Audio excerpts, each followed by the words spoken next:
Bonjour à tous, chère communauté ASV Vet Family. J'ai le plaisir de vous retrouver ce mois-ci pour vous parler du deuil. Et oui, pas toujours évident de savoir gérer le deuil dans la structure. Vous faites face à un quotidien qui est le vôtre, et le client, lui, quand il perd son animal, c'est toute sa vie parfois qui s'effondre. Alors comment faire pour garder le cap soi-même face à l'émotion de son client? Quels sont les trucs et astuces que l'on peut développer pour bien optimiser la gestion du deuil? C'est ce que je vous propose comme thématique ce mois-ci, et on se retrouve tout de suite pour en parler.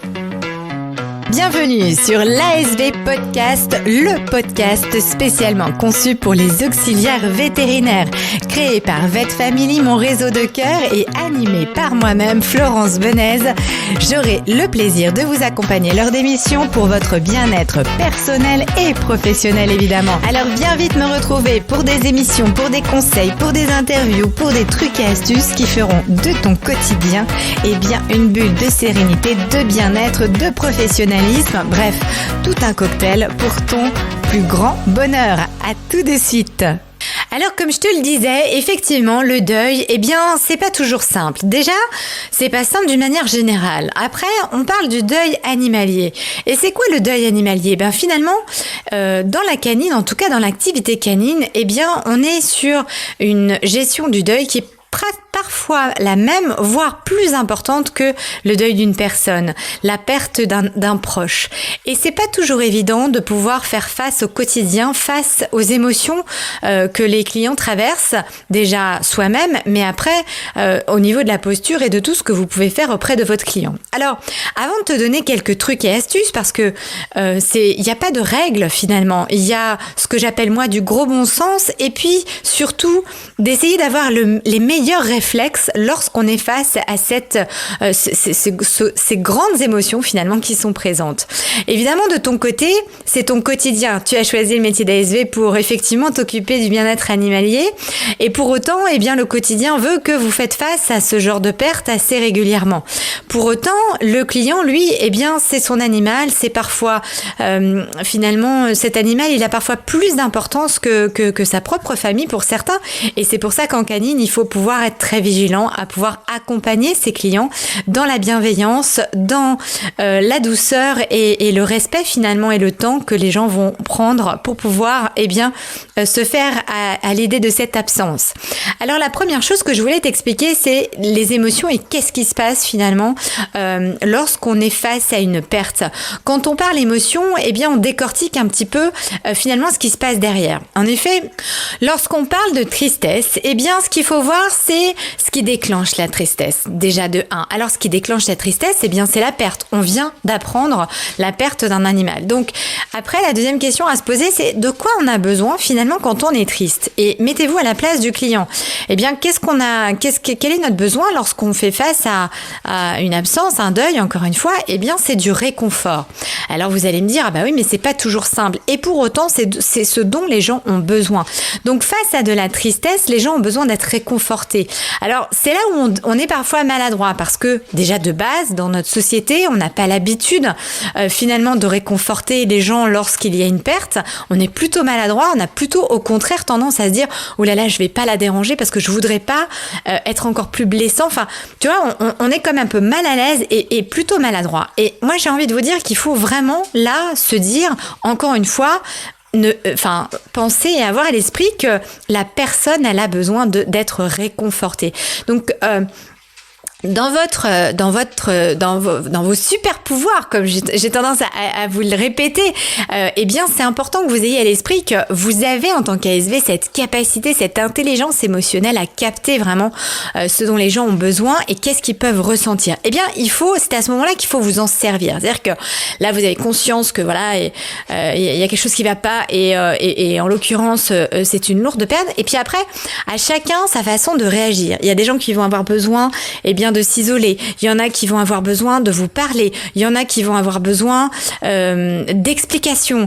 Il y en a qui vont avoir besoin de réfléchir et de vous donner des réponses un peu plus tard. Vous voyez, on n'est pas tous égaux face à ce traumatisme finalement quelque part. Donc, il est important de votre côté de pouvoir faire preuve d'empathie comme vous savez le faire au quotidien, et c'est ce qui est génial dans le métier des auxiliaires vétérinaires, et pour autant sans prendre toute l'émotion du client. C'est là où il y a une subtilité, c'est-à-dire ne pas vous laisser submerger non plus par cette peine-là, mais plutôt avoir le réflexe dans votre posture et dans votre bienveillance, et bien de poser des questions à cette personne-là. Et en l'occurrence, la question la plus importante, à mon sens, qu'il faut avoir le réflexe de poser, c'est de quoi vous avez besoin. Est-ce que, et là vous proposez des choses, est-ce que vous souhaiteriez qu'on en parle? Est-ce que vous avez besoin qu'on vous explique ce qui s'est passé? Est-ce que vous voulez qu'on se mette un peu sur le côté? Est-ce qu'on peut vous offrir peut-être un verre d'eau, un café, quelque chose? Enfin, tu vois, bref, posez la question à la personne. Il n'y a rien de plus important au monde que de laisser la personne répondre. Alors, il y en a qui vous répondront, puis il y en a d'autres qui ne sauront pas vous répondre. Et tout est juste, et tout est OK. Mais de votre côté, vous avez la responsabilité de poser cette question-là de manière à offrir le service en accord et en adéquation avec ce que votre client ressent et ce dont il a besoin. Alors, je vous parle de tristesse, mais voyez, l'explication, elle est valable pour toutes les émotions. Quand vous avez un client qui est en colère, par exemple, eh bien, la colère, le déclencheur, c'est quand il y a une injustice, c'est quelque chose qui n'est pas résolu, les règles n'ont pas été respectées. Et donc, la personne, elle a besoin de quoi? À l'inverse, eh bien, elle a besoin de justice, elle a besoin de réparation. Quelqu'un qui va être en colère, eh bien, de cette façon-là, il va avoir besoin à ce qu'on lui explique le pourquoi des choses, qu'est-ce qui s'est passé et comment on peut réparer la situation. Alors, pourquoi je vous parle de ça? Parce que sans vous faire un grand étalage des émotions, parce que ça, c'est dans les formations qu'on vous propose, mais c'est pour que vous ayez quand même à l'esprit que le niveau 1, effectivement, c'est que derrière chaque émotion, il y a un besoin. Par contre, parfois, vous avez des personnes, même qui sont tristes, c'est pas français, mais vous avez compris, enfin, qui vont ressentir de la tristesse, mais qui pour autant vont réagir et vont avoir un comportement plutôt colérique, plutôt frustré, plutôt agressif. Et c'est là où il va falloir décortiquer un petit peu les choses. Et encore une fois, comment vous allez savoir ce que les gens ressentent? Eh bien, en leur posant des questions. Comment est-ce que je peux vous aider? Qu'est-ce que je peux faire pour vous? Comment je peux apaiser un peu votre peine? Qu'est-ce que je pourrais faire pour faire en sorte de vous accompagner? De quoi avez-vous besoin? Tu vois, toutes ces questions-là sont primordiales, sont importantes. Je suis là pour répondre à vos questions et pour vous épauler dans cette épreuve. Comment je peux le faire au mieux de mes capacités, tout en respectant bien l'épreuve et l'expérience que vous êtes en train de traverser. Qu'est-ce que je peux faire pour vous? Voilà, plein de choses comme ça qui vont être ultra intéressantes à poser et à oser poser à votre client. Alors ça, c'est pour la sphère gestion émotionnelle. Et toi, de ton côté, toi qui es très empathique et qui absorbe les choses, attention à ne pas prendre. Et c'est là où, ça c'est un travail de tous les jours, c'est-à-dire que quand on a cette capacité-là de comprendre l'autre, de savoir ce qu'il ressent, eh bien, en même temps, il faut faire attention à ne pas prendre finalement la peine à sa place et de pas se surcharger en sac à dos. Ok? Et pour éviter de faire ça, eh bien, il faut que tu te barricades un petit peu. C'est-à-dire, toi, ton rôle en tant qu'ASV, tu es l'expert technique, encore une fois. Tu étais présente peut-être, tu sais des choses, tu vas pouvoir apporter des explications pour accompagner sans forcément vivre la chose à la place de ton client. Ok? Après, ça t'empêche pas d'être touché, ça t'empêche pas de ressentir et puis d'avoir voilà des émotions. Faut pas non plus se barricader, mais pour ton bien-être personnel, bah tu peux pas faire ça tout le temps, sinon on s'en sort plus. Ok? Donc voilà. Mais c'est important et tu as le droit à un moment donné, si toi-même ça t'évoque des choses et vous me l'avez dit dans le groupe, eh bien de partager. Oh là là, moi je comprends tout à fait, c'est vraiment pas simple et voilà, je vais faire de mon mieux pour vous accompagner et au contraire te servir parfois de cela, mais encore une fois pour revenir sur ton expertise et ta casquette d'accompagnante, de professionnelle qui est là aussi pour soutenir son client dans ce genre d'épreuve. Alors, Ensuite, quelques conseils pour un peu anticiper, peut-être optimiser au niveau de la gestion de la structure, la gestion du deuil. Eh bien, alors il y a l'accident et puis il y a l'euthanasie. Donc après il y a comment l'animal est décédé. Donc évidemment dans les deux cas, j'ai envie de te dire que ce dont les gens ont besoin, c'est d'explications. Donc il est primordial de préparer peut-être une explication. Tiens, l'euthanasie, ça se passe comment? Quelles sont les étapes? Qu'est-ce qui va se passer? Est-ce qu'ils peuvent rester avec l'animal? Est-ce qu'ils peuvent sortir? Est-ce qu'ils peuvent choisir? À quel moment de la journée ça va se passer? Comment, voilà. Quelles vont être toutes les étapes? Parfois, on manque d'explications. Vous êtes encore une fois, tu vois, je me dis toujours, vous êtes dans votre expertise, c'est votre quotidien, vous faites ça tout le temps. C'est tellement un mécanisme inconscient de votre côté que l'information passe pas toujours. Et croyez-moi, c'est vraiment primordial d'expliquer aux gens ce qui va se passer. Dans la santé humaine, c'est la même chose. Vous voyez, médecins, infirmiers, ils ont tendance à faire les choses de manière très automatique. Or, dès qu'on explique un petit peu les choses, dès qu'on prépare mentalement les gens aux épreuves, aux challenges qu'ils vont relever, eh bien, ils sont beaucoup plus armés, beaucoup plus préparés et de fait, beaucoup plus à même aussi de vous partager et vous de voir, eh bien, de quoi ils vont avoir besoin de manière spécifique. Et c'est ça qui est primordial. C'est ça qui fait la différence entre un service de qualité, orienté client, proche de son client et un service d'excellence. Donc, je vous invite vraiment à préparer ça. Si vous communiquez sur votre site internet, si vous communiquez sur les réseaux sociaux, si vous avez des petites fiches de procédure au niveau de la structure, des petites affiches, eh bien, voilà, n'hésitez pas, peu importe le moyen finalement par lequel vous le faites, l'essentiel c'est de communiquer en amont au client les étapes de ce qui va se passer et puis quelles sont les différentes options qui sont disponibles pour lui et comment ça va se passer. Après, dans la gestion même de la structure, eh bien l'idéal, quand vous vivez ce genre de choses, c'est d'avoir effectivement une pièce un peu plus au calme, très décorée de manière très bienveillante, axée bien-être. Voilà, éviter la salle de chire aseptisée. Enfin voilà, essayez de travailler aussi une pièce, un environnement où le client va se sentir, en tout cas un peu en dehors d'une structure, quoi. Et si il peut avoir l'occasion de dire au revoir à son animal. Enfin voilà, essayez de faire en sorte. Alors parfois c'est possible, parfois ça l'est pas. Moi je vous dis ce qu'il y a d'optimal, voilà, pour mettre un maximum les gens à l'aise, faire en sorte bien qu'ils puissent se préparer à cette étape, à cette séparation. Alors là, on était plutôt sur de l'euthanasie. Maintenant, si c'est un accident, bien là, même chose.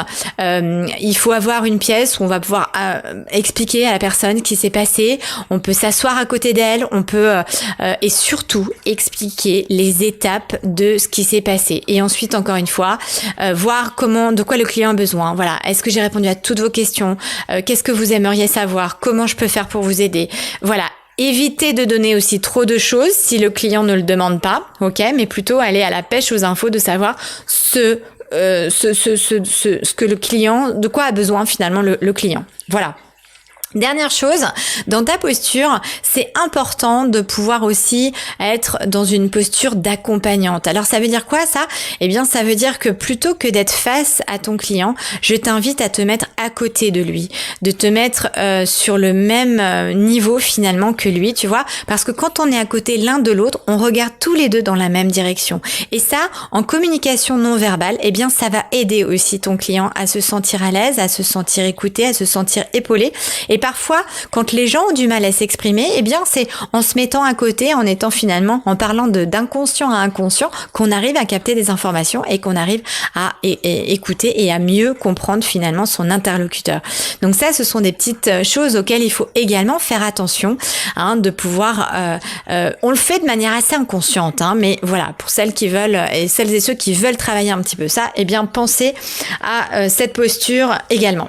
Voilà, écoute, voilà un certain nombre de conseils que je t'ai dit par rapport à la gestion du deuil auprès de son client. Le deuil, c'est un cheminement, c'est un processus. Parfois on passe par le déni, après on passe par la détresse, après on passe par la dépression, le détachement et ensuite on va vers l'acceptation. Tout ça fait partie d'un cycle. Maintenant, sans rentrer dans les détails, ce qu'il faut surtout que tu retiennes, c'est de pouvoir accompagner ton client, l'écouter, lui demander de quoi il a besoin, faire en sorte d'avoir un environnement qui permette de mettre à l'aise un maximum ton client. Et vis-à-vis du deuil, quand c'est un deuil anticipé via une euthanasie, eh bien, tu anticipes un maximum d'informations et de process pour éviter les surprises. Et lorsque par contre c'est un deuil soudain, eh bien là, même chose, c'est comment on va communiquer, qu'est-ce qu'on va dire, à quel moment on va le dire et comment on va gérer ça en équipe entre vétérinaires et ASV. Voilà, quoi qu'il arrive, tu sais quoi, c'est du gros bon sens et quelque part, j'ai envie de te donner le conseil majeur, c'est d'écouter ton cœur. T'as envie de pleurer avec ton client, tu pleures. T'as envie de lui poser d'autres questions, tu lui poses d'autres questions. Maintenant, si tu pleures, pleure pas trop longtemps parce que il a besoin aussi de toi pour pouvoir passer ces étapes-là. Donc, fais en sorte de rester aussi dans ton professionnalisme et dans ta douceur et ta bienveillance pour pouvoir l'accompagner au maximum. J'espère que tous ces conseils t'auront aidé. N'hésite pas à me mettre ton commentaire, à me répondre dans le groupe. Je serai ravie d'y répondre et de voir si tout cela se met en place facilement et si c'est un peu plus facile pour vous. On se retrouve le mois prochain pour une interview spéciale une fois de plus. À très vite. Ciao, ciao.